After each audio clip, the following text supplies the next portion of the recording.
flight is something that's deeply inspiring. Since mankind first walked out of a cave and looked up at what the birds could do, that extreme form of complete freedom. As a kid, I used to spend a lot of time with my father making model gliders and standing on hillsides and throwing these gliders off the hill. I've always been somebody who has been inspired by seeing potential ideas no one's gone and done, and to wonder what it would be like to get over that particular line.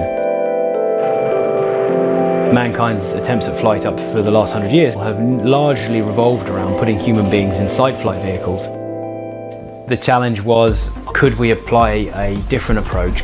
Could we lean as much as possible on the brain as the flight control computer? Could we then add just the right amount of horsepower to get the human being off the ground, but also employ the arms to be able to manage and manipulate that power? What can I do right now that starts to get me on that road towards proving or disproving this concept? And for us, that was literally getting an aluminium tube that I could stick my arm in. And then within a few weeks, had one of these gas turbines, mounted it on that tube, and then there's the footage of us standing in a lane with a mop bucket with the fuel tank inside it, actually running this engine and feeling that power. That was the point when this went from an idea that it wasn't supposed to be possible, one that clearly was. Responsible for why we've made such rapid progress is really all about learning from safe failure. 10 minutes from making a modification here in the lab, we can be out there testing it.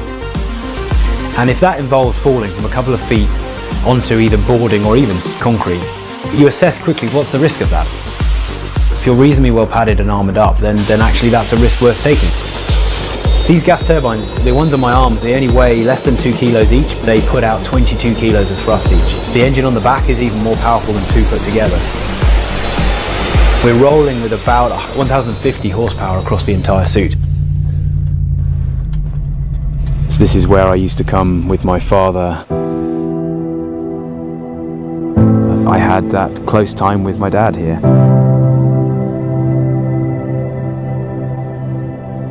He would absolutely love this if he was around today.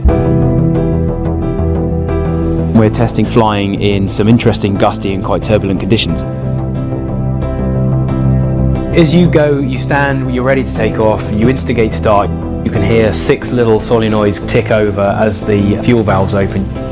The engines then build as more fuel goes in. You get to about 30,000 RPM, and that's a lot of noise. At that moment, you know there's no going back. You hold your arms out, you squeeze that trigger, so you lower your arms down, you feel the weight come off your feet gradually until the ground disappears. And suddenly, despite being at the core of all of that fury, it goes peaceful. You simply just think about where you want to go and you just go there. It is unlike anything else I've ever experienced. Engineering is critical to nearly everything we rely on around us.